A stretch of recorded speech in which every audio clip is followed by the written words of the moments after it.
നമസ്കാരം. 2024 ഓഗസ്റ്റ് 15 വളരെ വേദനാജനകവും ദുഃഖകരവുമായ ഒരു വാർത്തയാണ് അറിയിക്കുന്നത്.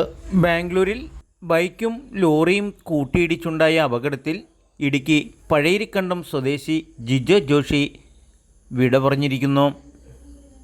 കൂടെയുണ്ടായിരുന്ന മാതൃ സഹോദരിപുത്രൻ ലിബിൻ പൗലോസ് കരുമണ്ണൂർ കോട്ടക്കവല സ്വദേശി ചികിത്സയിലിരിക്കെ മരണപ്പെട്ടിരിക്കുന്നു. പ്രിയ സഹോദരങ്ങൾക്ക് കണ്ണുനീർ പ്രണാമം. അപകടത്തിൽ അപ്പോൾ തന്നെ മരണപ്പെട്ട ജിജോ ജോഷി KSU ഇടുക്കി നിയോജക മണ്ഡലം കമ്മിറ്റി ജനറൽ സെക്രട്ടറിയും മുരിക്കാശ്ശേരി പാവറാൽമ കോളേജ് മുൻ ചെയർമാൻ കൂടിയായിരുന്നു. ദിനംപ്രതി കേരളം കേൾക്കാത്ത കേൾവിയും ദുരന്തങ്ങളും കേരളത്തിൻ്റെ ഭാവികാലം ദുസ്സഹരമായ ഒരു മാറ്റത്തിലേക്കാണ് ലക്ഷണങ്ങൾ.